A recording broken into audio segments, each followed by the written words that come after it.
உங்ககிட்ட ஒரு பேய் பிடிச்சவங்க வராங்க. ஸோ அவங்கள நீங்க எப்படி ஓட்டுறதுக்கு என்ன மாதிரியான வழிமுறைகள்லாம் பண்ணுவீங்க? அது வந்து யார் மேலே போகணும், அவங்க ஃபோட்டோ வேணும். அவங்களோட மண்ணாடி சொல்லுவாங்க இல்லை, நடந்து போவாங்கள மண்ணாடி, அவங்க ஃபோட்டோ, அதே மாதிரி அவங்க சம்மந்தப்பட்ட சில பொருளெல்லாம் வச்சு ஈவன் எல்லாம் நாசனம் பண்ண சொல்லி பேய்கள் நிறைய வகையான பேய்கள் இருக்கும். திருநங்கை பேய் இருக்கும். திருநங்கை பேய் அனுப்புனாங்கன்னா கல்யாணம் ஆகாமல் பொம்பளை இல்லாமல் ரோடு மேலே சுற்றுவான். செய்வினைலாம் வச்சு நிறைய இந்த செய்வினை, இந்த பொம்மைலாம் வச்சு கை கால் வராமல் பண்ணுறது, அந்த மாதிரிலாம் நிறைய பண்ணுவாங்கல்ல. ஸோ அந்த மாதிரி ஒரு பேயை, ஒரு ஆத்மா இல்லை ஒரு ஆவியை வந்து ஒருத்தர் உடம்புக்குள்ளே அனுப்ப முடியுமா? இந்த மாதிரி உருவத்திலும் பார்த்தீங்களா, மந்திரத்துக்கு பந்தம் உருவம் இது காசுலேருந்து கொண்டு வந்த உருவம் இது.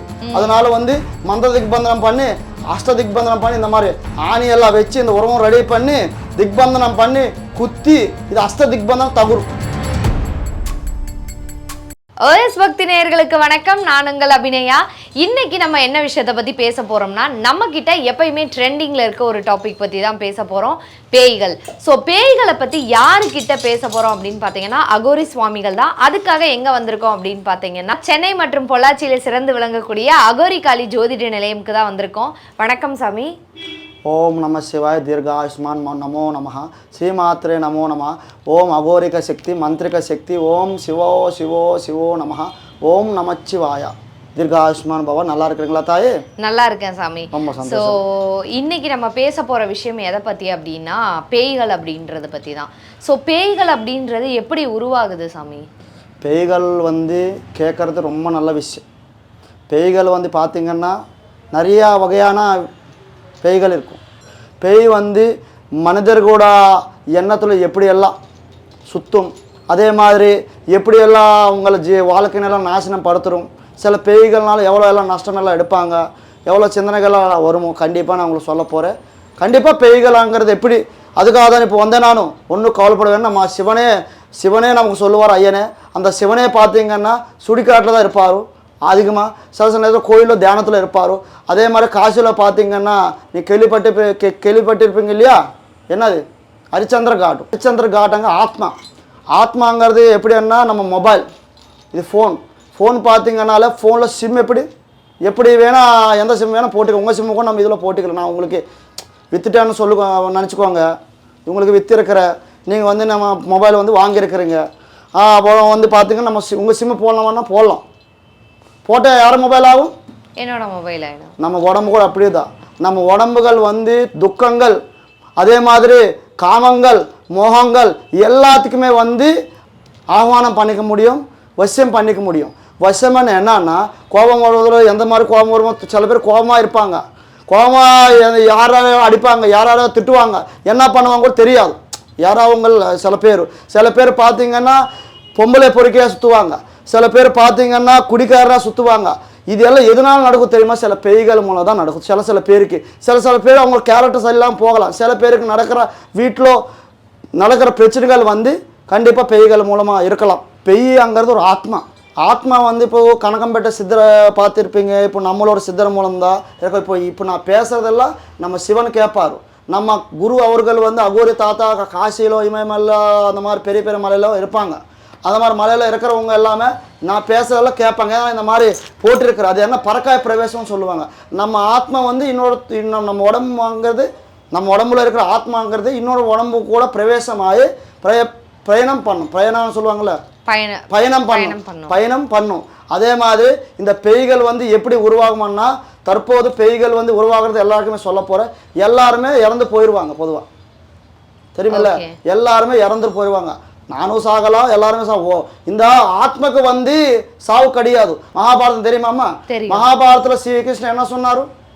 நிறைய சொல்லியிருக்காரு. ஒரே விஷயம் சொன்னாரு, நம்ம இறந்தாலும் கூட இந்த உடம்புதான் விட்டு நம்ம போறோம், அந்த ஆத்மக்கு மறுபடி பிறவி இருக்கும்.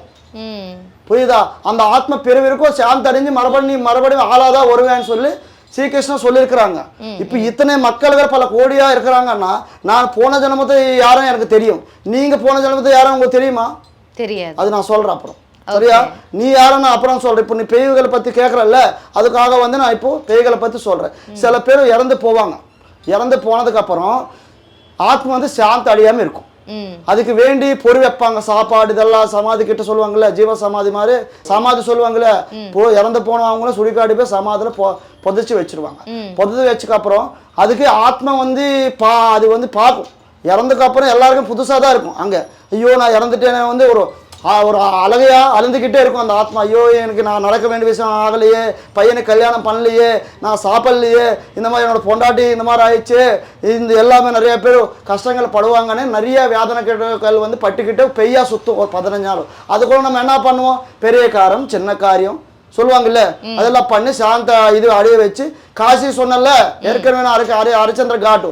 அதே மாதிரி காசியில பார்த்தீங்கன்னா சில பெய்கள் வந்து உருவாகாம என்ன ஆகும்னா உடனே வந்து இறந்து போன பணத்தினெல்லாம் அந்த கங்கா ஜலத்தில் குளிப்பாட்டுவாங்க. குளிப்பாட்டு அது வந்து திக்பந்தனம் பண்ணி அப்புறம் என்ன பண்ணுவாங்கன்னா, பொதுவாக நான் சொல்ற கேளுங்க, அப்புறம் என்ன பண்ணுவாங்கன்னா சிவனுக்கு வந்து அந்த பஸ்ஸும் இருக்கும் இல்லை அபிஷேகம் பண்ணுவாங்க. காசியில் இருக்கிற சிவனுக்கு பார்த்தீங்கன்னா காலையில் ஆதிக்காலை எல்லா நாளும் ஃபஸ்ட்டு அகோரிகள் நம்மளதான் போய் நம்ம தாத்தா அவர்களுக்காக போய் அங்கே வந்து காசில் இருக்கிற லிங்கம் வந்து சிவன் இருக்கிறார்ல, அவர் வந்து அவரே அங்கே உட்கார்ந்துருக்கிறார் அந்த ஐயா. அந்த ஐயாக்கள் மூலமாக தான் இப்போ நம்ம ஒரு அகோரிகளாக மாறிட்டோம், ஒரு தாந்திரிக சக்திகளாக மாறிட்டோம். அதே மாதிரி அங்கே சிவனுக்கு வந்து அந்த யூபூதி இருக்கல, அந்த சாம்பல் எரிச்ச பணத்தோட சாம்பல் வந்து கொண்டு போய் அந்த சிவனுக்கு இது பண்ணாங்கன்னா அந்த சாந்தி வந்து அடைஞ்சாலும் சிவனுக்கிட்ட போயிடும். அந்த பஸ்வம் மறுபடி அந்த கங்கா ஆத்திருக்கல அதில் வந்து கலந்துருவாங்க. அங்கே வந்து அந்த ஆத்மா வந்து சாந்தி அடைஞ்சு போயிடும். இப்போ இங்கே இருக்கிற சுடிக்காடெல்லாம் இருக்கும் இல்லை, இங்கே இருக்கிற சுடிக்காடெல்லாம் அது 15 நாள் சுற்றிட்டே இருக்கும் போல சில மந்திரவாதிகள் இருப்பாங்க. சில மந்திரவாதிகள் இருப்பாங்கல்ல, அந்த அவங்களோட இறந்து போனோட பணம் சொல்லுவாங்க இல்லையா, பணத்தை சம்மந்தப்பட்ட சில பொருள் எடுப்பாங்க. அங்கெல்லாம் வீசி போடுவாங்க இல்லையா, அந்த மாதிரி வளையல் மாதிரி சில துணி சம்மந்தப்பட்டது தெரியாது ஏதோ ஒன்று எடுப்பாங்க. எடுத்து இந்த மாதிரி ஒரு உருவம் ரெடி பண்ணுவாங்க. அந்த மாதிரி ஒரு உருவம் ரெடி பண்ணிட்டு மந்திர திக்பந்தனம் போட்டு கட்டு போடுவாங்க. கட்டணம் தெரியுமா? கட்டணம் தெரியுமா? கட்டணம் கட்டு திக்பந்தனம் அரெஸ்ட் என்னன்னா நான் சொன்னபடியே நீ கேட்கணும். சில பேர் சில விஷயம் சில பேர் பிளாக்மெயில் பண்ணுவாங்க, வீடியோ எல்லாம் எடுத்து இந்த மாதிரி எல்லாம் பண்ணி நிறையாவே இந்த மாதிரி எல்லாம் பண்றாங்க இல்லையா போல சில பேர். அதெல்லாம் பண்றதுக்கு முன்னாடி இந்த மாதிரி பெய்கள் தான் அனுப்புவாங்க, வச பெய்யான்னு சொல்லுவாங்க. அதுல மோயினி இருக்கும், காமினி இருக்கும். இப்போ இவருக்கு என்ன பிடிக்கும், சாப்பாடு பிடிக்கும். இப்போ இவன் சாப்பாடு வச்சு இவனெல்லாம் நம்ம கையில எல்லாம் வர வைக்கணுமானா, நம்ம சொன்ன பேச்செல்லாம் கேட்க வைக்கணுமானா, அப்போ நம்ம வந்து மந்திர பெயின் அனுப்புவாங்க. அந்த பெயின் என்ன எந்த மாதிரி எல்லாம் பயன்படுத்துக்குவாங்கன்னா சில மந்திரவாதிகள், அதுதான் அந்த மந்திரவாதிகள் இருப்பாங்க இல்லையா, அதெல்லாம் கொண்டு போய் அந்த மாதிரிலாம் வச திக்பந்தனம் மந்திர திக்பந்தனம் பண்ணி முதல்ல வந்து உருவம் ரெடி பண்ணி 9 கட்டு போடுவாங்க. 9 கட்டு போடுவாங்கன்னா அது போடும் போல அந்த பொருள் இருக்கல, அந்த ஆத்மாவோட பொருள் எல்லாம் அது வச்ச உடனே 9 கட்டு போட்டு 9 விதமான நவகிரகங்கள் இருக்கும் இல்லை, நவசக்திகளை வர வச்சுட்டு ஆத்ம பேரேப்பன சைவன் சக்திகள் எல்லாம் வர வச்சுட்டு அதில் அந்த பெயின் எல்லாம் உட்கார வச்சுருவாங்க. உட்கார வச்சு நான் சொன்னபடியே கேட்கணும், இல்லைன்னா உன்னை பஸ்வம் பண்ணுறேன், உன்னோட ஃபேமிலியெல்லாம் நாசனம் பண்ணுறேன், உங்கள் பையன் இல்லாமல் பண்ணுவேன், நீ இறந்துருக்கிறல்ல, நீ இருக்கும் போதே ஒன்றும் பண்ணல, இப்போ இறந்ததுக்கப்புறம் நான் சொன்னது பண்ணு, உனக்கு நல்லபடியாக நான் வந்து சாப்பாடு கொடுக்குறேன், நல்லபடியாக இது பண்ணுறேன்னு சொல்லி பொதுவாக அவங்கள சில மந்திரவாதி இருப்பாங்க இல்லையா, இப்போது யாருக்கு பண்ணுவாங்களோ அந்த மந்திரங்கள் சொல்லுவாங்கல்ல, வீடெல்லாம் நாசனம் பண்ணுறதுக்கு சித்திரவதை பண்ணுறதுக்கு எல்லாம் சில மக்களுக்கெல்லாம் அனுப்புவாங்க. அனுப்பும் போது அந்த மக்களுக்கு பெய்யெல்லாம் பிடிச்சிடும். புரியுதா? புயலை பிடிச்சாலும் கூட காட்டுக்கு போவா, கோயிலுக்கு போவா, எங்கே போனாலும் அந்த தாயத்தை வந்து போடும் போதிலும் பெய் ஒன்றும் பண்ணாது. புரியுதா? அது போனதுக்கப்புறம் அதை பவர் போன மறுபடி பண்ணும். என்ன மாதிரி பண்ணும், உடம்புல இருக்கிற ரத்தம் குடிக்கும். சாமி, இப்போ எந்த மாதிரி நபர்களை வந்து பேய் வந்து பிடிக்கும் சாமி? அதுதான் நான் சொன்னல, பேய்ங்கிறது ஒரு ஆசை. ஆசைங்கிறது இறந்து போன சில பேய்கள் வந்து ஏற்கனவே நான் சொன்னல சில மந்திரங்கள் பண்ணி வச்ச பேய் சில இதாக இருக்கும். சில பேய்கள் எந்த மாதிரி இருக்குமான்னா அதுக்கு ஆசை தீராமல் இறந்துடும், தற்கொலை பண்ணி இறந்து போகிறது. அதே மாதிரி சில விஷயத்தில் வந்து பார்த்தீங்கன்னா நான் கோரிக்கைன்னு சொல்லுவாங்க, நிறைய கோரிக்கைகள் எல்லாம் இருக்கும், நல்லா படிக்கணும் நல்லா முன்னுக்கு போகணும்னு நினச்சி அதெல்லாம் அவங்க சாதிக்காமல் இறந்துருவாங்க. அந்த இறந்து போனவங்க என்ன பண்ணுவாங்கன்னா அது ஆத்ம 15 நாளெல்லாம் சாந்தி அடையாமல் இருக்கும் இல்லையா, அது அடையாத பெய்யெல்லாம் அது வந்து முதல்ல மந்திர கடவுள்கிட்ட போகும். மந்திர கடவுளான்னு தெரியுமில்ல, இப்போ நான் வந்து பெய்களை கூட எல்லாம் பேசுவேன், பெய் வந்தாலும் இப்போ எல்லாம் பேசுவேன். அதே மாதிரி அந்த பேய்களை கூட சில மந்திரா குருக்கள் இருக்கும் பேய்க்கு, அவங்கக்கிட்ட போய் இந்த மாதிரி ஆளுன்னு பிடிக்கணும்னு சொன்னதுக்கப்புறம் அவங்க சொல்லுவாங்க, இந்த உச்சந்தில் நில்லு, அப்போ இந்த மரத்த மேலே நின்னும், இந்த இடத்துல அவன் ஒருத்தர் இருக்கிறான், அவன் வந்து பொண்டாட்டி பேச்சு கேட்க மாட்டேங்கிறான், அதனால் பொண்டாட்டி நல்லா வசியம் படுத்திக்கோ, அதே மாதிரி அவங்க பொண்டாட்டி நல்லா அவன் கூட நல்லா இறக்க மாட்டேங்கிறா, இந்த மாதிரிலாம் இது பண்ணிக்கோ, இவனை வந்து சாவடி, இவனை வந்து இல்லாத பிரச்சனைகளை பண்ணனே மக்கள் நிறையா தொல்லைகள் கொடுக்கும். அதுக்காக தான் வந்து அந்த பெய்யெல்லாம் பிடிச்சிட்டு திக்பந்தனம் பண்ணிட்டு செக்டெல்லாம் அனுப்பிட்டு இந்த மாதிரி உருவத்தில் வர வச்சு மந்திர திக்பந்தனம் பண்ணி கட்டெல்லாம் போட்டு மந்திர ஆணி வச்சு குத்தி அது வந்து போய் இவ்வளோ வேலை நீ இருக்கும் போதே ஒன்றும் பண்ணலை, இனி இறந்தக்கப்புறம் இவ்வளோ வேலை தொல்லை கொடுக்கன்னு சொல்லி முதல்ல பேசி சமாளிப்போம். அது கேட்கலைன்னா பஸ்பம் பண்ணி அகோரி தந்திர திக்பந்தங்க வச்சு உஸ்ஸுனே மந்திரங்கள் வந்து பண்ணி அதுக்கு எந்த வகையாக மந்திரம் பண்ணோம்னா முடிஞ்சிடும், அந்த பேய் வந்து அழிஞ்சு போயிடும். ஓகே, அந்த தொல்லைகளை வந்து தீரு, அந்த மக்கள் வந்து ரொம்ப சந்தோஷமா இருக்கும். சாமி இப்போ பார்த்தோம் அப்படின்னா நிறைய பேர் வந்து இந்த செய்வினைலாம் வச்சு நிறைய இந்த செய்வினை இந்த பொம்மைலாம் வச்சு கை கால் வராமல் பண்ணுறது அந்த மாதிரிலாம் நிறைய பண்ணுவாங்கல்ல. ஸோ அந்த மாதிரி ஒரு பேயை ஒரு ஆத்மா இல்லை ஒரு ஆவியை வந்து ஒருத்தர் உடம்புக்குள்ளே அனுப்ப முடியுமா? ஆமாம், அதாம்மா ஏற்கனவே நான் சொன்னேன்ல, அதனால் அதே மாதிரி அந்த சுடிக்காட்டுலேருந்து அந்த பெய்யெல்லாம் எடுத்துட்டு அஷ்டதிக்பம் 9 கோலங்கள் எல்லாம் போட்டு அது வந்து யார் மேலே போகணும் அவங்க ஃபோட்டோ வேணும், அவங்களோட மண்ணாடி சொல்லுவாங்க இல்லை நடந்து போவாங்கள்ல மண்ணாடி அவங்க ஃபோட்டோ, அதே மாதிரி அவங்க சம்மந்தப்பட்ட சில பொருளெல்லாம் வச்சு இவன் எல்லாம் நாசனம் பண்ண சொல்லி பேய்கள் நிறைய வகையான பேய்கள் இருக்கும். திருநங்கை பேய் இருக்கும், திருநங்கை பேய் அனுப்புனாங்கன்னா கல்யாணம் ஆகாமல் பொம்பளை இல்லாமல் ரோடு மேலே சுற்றுவான். அதே மாதிரி சில பொம்பளைகளுக்கு கூட லவ் பண்ணி போகிற மாதிரி நல்லா இருக்கும் பொம்பளை, ஏன்னா யாராருக்கும் லவ் பண்ணுறது. சில பேர் பொண்டாட்டிகள் இருப்பாங்க பொதுவாக, அவங்க பொண்டாட்டி அவனுக்கே தெரியாம இன்னொருத்த கூட என்ன சொல்லுவாங்க தொடர்பு மாதிரி வச்சுக்குவாங்க. சில விஷயத்துல பார்த்தீங்கன்னா நல்லாமே டிரைவிங் பண்ணுறாரு, போகிற வரலும் ஆக்சிடெண்ட்டாக இறந்துருவாங்க. அவருக்கு அது ஆக்சிடென்ட்டாமே சில பேர் இறந்துருவாங்க, சில பேர் ஆக்சிடென்ட் ஆனாலும் கூட அப்படி என்னடா ஆயிடுச்சு எனக்கு என்னமோ வந்து கருப்பாக பிடிச்சி என்னமோ ஸ்ரீரங்க திருப்பம் மாதிரி ஆயிடுச்சுன்னு சொல்லி இந்த மாதிரி நிறையாவே ஆக்சிடென்ட்ங்க நிறைய அழிவுகள் எல்லாம் பண்ணும். அது எப்படி அனுப்புவாங்கன்னா அந்த பேய் அனுப்புறது ரத்த திக்பந்தனம் பண்ணி அந்த கோலங்களை போட்டதுக்கு அப்புறம் அது மேலே கருப்பு பண்ணி வெட்டுவாங்க. கருப்பு பண்ணுவாங்க சொல்லுவாங்கல்ல, தீட்டு மந்திரம் சொல்லுவாங்க. தீட்டு மந்திரம் தெரியுமா? சில வீட்டில் வந்து பார்த்தீங்கன்னா தீட்டா இருந்த பொம்பளைகள் போக மாட்டாங்கல்ல, அதே மாதிரி அதில் தீட்டா இருக்கிற பன்றி எல்லாம் கொண்டு வந்து திக்பந்தனம் பண்ணி அது மேலே வெட்டி அதுக்கெல்லாம் சாப்பாடெல்லாம் இது வச்சு கட்டு போட்டு அவங்க நல்லா இது பண்ணும் அது பண்ணும், இந்த மாதிரிலாம் அவன் நாசனம் பண்ணும், இந்த மாதிரிலாம் சித்திரவதை பண்ணும், இந்த மாதிரி தொந்தரெல்லாம் பண்ணும், அவன் இல்லாமல் ஃபேமிலியெல்லாம் அழிச்சுடுன்னு சொல்லி அது வந்து அவங்க ஃபேமிலிக்கு அதை சைவனால பாதிக்கப்பட்டவங்கள ஃபேமிலி மேலே போய் இல்லாத பிரச்சனைகள்லாம் பண்ணி வச்சிரும். அப்புறம் வந்து அவங்க எந்த கோயிலுக்கு போனாலும் அந்த கோயிலில் வந்து வந்துடும், நீ பெய்யான்னு சொல்லுவேன், அங்கே 2 அடிப்பாங்க, மறுபடி தொல்லை கொடுத்துட்டே தான் இருக்கும். அந்த தொந்தரை இல்லாமல் இருக்கிறதுக்கு இந்த அகோரி திக்பந்தனம் பண்ணி இந்த சூளம் இருக்கல இந்த சூளம் மூலமாக திக்பந்தனம் பண்ணி ஓம் பீம் ஹைம் வசீகரண திக்பந்தனம் சொல்லி இந்த மாதிரி உருவத்தில் வர வச்சுட்டு நாங்கள் எங்கே போய் அது பஸ்வம் பண்ணோம் சொன்னல, காசிக்கு போய் மந்திர திக்பந்தனம் பண்ணி சில காடுகள் அதுக்கு எது வச்சு மந்திரம் பண்ணாங்க முதல் அந்த கட்டு ஒடிக்கணும். சாமி இப்போ பார்த்தோம் அப்படின்னா இப்போ உங்ககிட்ட ஒரு பேய் வருது, ஸோ ஒரு பேய் பிடிச்சவங்க வராங்க, ஸோ அவங்கள நீங்கள் எப்படி ஓட்டுறதுக்கு என்ன மாதிரியான வழிமுறைகள்லாம் பண்ணுவீங்க?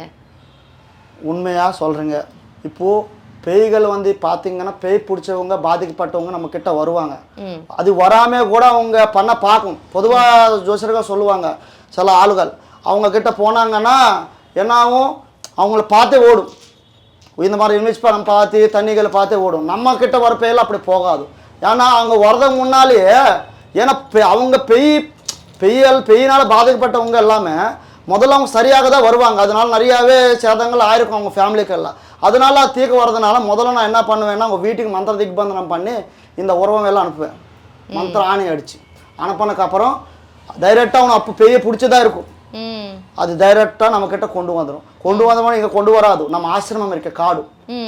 அந்த வீடியோ எல்லாம் நான் உங்களுக்கு இது பண்ணுறேன் பாருங்க மக்களை, சரிங்களா? அந்த மாதிரிலாம் இருக்கும். அது வந்து அஷ்டதிக்பம் கோலம் போட்டு அது கூட பேசுவோம். முதல்ல உனக்கு என்ன வேணும் என்ன ஆயிடுச்சுன்னு சொல்லும் போது என்னை வந்து என் வீட்டுக்காரர் வந்து தூக்கு இதில் வச்சு கொண்டிருக்கிறாங்க, என்னை வந்து இந்த மாதிரி பண்ணியிருக்கிறாங்க, இன்னும் என்னை வந்து இந்த கட்டு ஒடுக்க முடியல, இவர் உடம்புலேருந்து போகலாம்னு நினச்சேன், ஆனால் என்னால் போகவே முடியல, ஏன்னா அங்கே பெரிய கட்டு போட்டால் சுடிக்காட்டில் ஒருத்தர், அதனால் நான் போகவே முடியல, இவங்க ரொம்ப நல்லவங்க, ரொம்ப சாப்பாடு சாப்பிட்டு இருக்கிற இவங்ககிட்ட ரொம்ப நல்லபடியாக இருந்தேன் ஆனால் சொல்லி நமக்கு நல்லா பேசும். பெய்யங்கிறது ஒரு ஆத்மா, இப்போ என்றக்குள்ள ஒரு ஆத்மா இருக்கல்ல, அது ஆத்மா நல்லா பேசும் இது பண்ணால் கிட்டப்படியாக பேசும். அதே மாதிரி நம்ம நல்ல வேலையாக தான் பேசுனாலும் எல்லாம் சொல்லும். அது சொல்லும் போது நான் ஒன்று தான் கேட்குறேன், நீ வேணை விட்டு போறியா போக மாட்டியான்னு சொல்லுவேன்.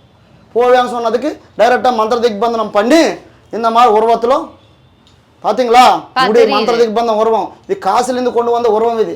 அதனால வந்து மந்திர திக்பந்தனம் பண்ணி அஷ்ட திக்பந்தனம் பண்ணி இந்த மாதிரி ஆணி எல்லாம் வச்சு இந்த உருவம் ரெடி பண்ணி திக்பந்தனம் பண்ணி குத்தி இது அஷ்ட திக்பந்தனம் தகுரு. இந்த பேய்களால பாதிக்கப்பட்டவங்க இருப்பாங்க இல்லையா, நம்ம கிட்ட வந்தக்கப்புறம் எல்லாம் பேசி அதுக்கு என்ன சாப்பாடு வேணுமா, அதுக்கு ஆடு வேணுமா, கோழி வேணுமா எல்லாமே கொடுத்து திக்பந்தனம் பண்ணி இந்த மாதிரி சொல்லுவாங்க இல்லையா, உருவத்தில் வர வச்சுட்டு ஆணை வச்சு குத்தி திக்பந்தனம் பண்ணி காசி இல்லை நம்ம காடுகளை கொண்டு போய் அங்கே சில பூஜைகள் இருக்கும் பண்ணி அது என்ன பண்ணுவோம் தெரியுமா, பஸ்பம் பண்ணி மரப்பிரிவு வர மாதிரி ஒரு ஆளாக வர மாதிரி எல்லாம் பண்ணுவோம். சில பேய்கள் எப்படி இருக்கும் தெரியுமா, நம்ம பேச்சு கேட்காது, கேட்காம எண்ணெயை மிரட்ட பார்க்கும். அது மிரட்ட பார்க்கும் போல 101 அகோரிகள் வந்து கும்பமேலேருந்து அனுப்பியிருக்காங்க இல்லையா, இந்த மாதிரி நிறைய இதெல்லாம் இருக்கும்.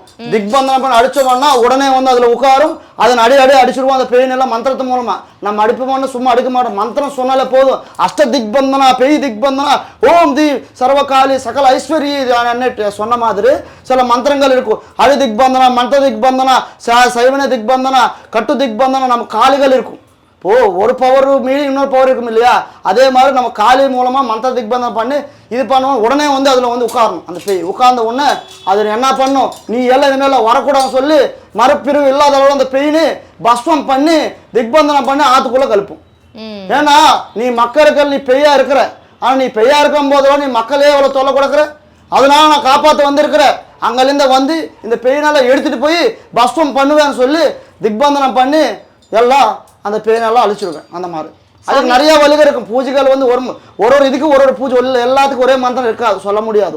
அதே மாதிரி ஒரு இதுக்கு ஒரு மந்திரங்கள் இருக்கும். அது நாங்கள் எல்லாம் அதுக்கு தகுந்த மாதிரிலாம் பார்த்துக்குவோம். ஓகே, இப்போ சாமி உங்ககிட்ட வந்தோன்னா இப்போ ஒரு பேயை பிடிக்காமல் இருக்கிறதுக்கு இப்போ பாதுகாப்புக்கு நீங்கள் என்னென்னலாம் தருவீங்க எங்களுக்கு? நீங்கள் கேட்டது ரொம்ப நல்லதாக இருக்குது. நம்ம கிட்ட அஷ்ட திக்பந்தனம் பண்ணி காளி ரூபத்திலோ அகோரி காளிகள் ரூபத்திலோ மந்திரம் எல்லாம் அனுப்பினா மந்திர ஆணிகள் இருக்கும், அதே மாதிரி தகுடுகள் இருக்கும், யந்திரங்கள் இருக்கும். இது அவங்க மாதிரி இவங்க மாதிரி நான் பண்ணி கொடுக்க மாட்டோம். அகோரிங்கிறது வேறு, அகோரி தத்துவங்கிறது வேறு. அதெல்லாம் பஸ்பம் பண்ணி ஊபூதி கொடுப்போம். ஊபூதி கொடுத்து அது ரெடியாக அது போகிற வரைக்கும் அது வைக்க சொல்லுவோம். அது போனதுக்கப்புறம் எந்த தாயத்து கூட தேவையில்லை. எதனாலன்னா பிரச்சனை போனால் மறுபடியும் எதுக்கு தாயத்தா ஒரு 10 நாள் தான் வச்சுக்க சொல்லுவோம். அந்த பேய்ங்கிறது உடனே எடுத்து கொடுப்போம். ஒரு 2-3 நாள்லேயே எல்லாம் பெய்யெல்லாம் போயிடும். ஏன்னா உடனே பெய் தானே பிடிச்சி அது கூட பேசி சமாளித்து நம்ம அதுக்கு எந்த வழி பண்ணணுமோ அந்த மந்திரங்களை பண்ணி கண்டிப்பாக அதுக்கு உண்டான தீர்வு கிடைக்கிற மாதிரி நல்லபடியாக முடிச்சு கொடுப்போம். எந்த தொந்தரவு இல்லாமல் சந்தோஷமாக இருக்கிற மாதிரி ஃபேமிலியெல்லாம் நல்லா இருக்கிற மாதிரி பண்ணுவோம். ஓகே, ஸோ நிறைய விஷயங்கள் வந்து பேய்கள் பற்றியும் நீங்கள் அதை எப்படி கட்டுப்படுத்துவீங்க அப்படின்றத பற்றியும் பகிர்ந்துருந்தீங்க. ரொம்ப நன்றி சாமி. ரொம்ப சந்தோஷம். இந்த நிகழ்ச்சியை பற்றிய உங்கள் கருத்துக்களை கீழிருக்கும் தொலைபேசி எண் மற்றும் மின்னஞ்சலில் தெரிவிக்கலாம்.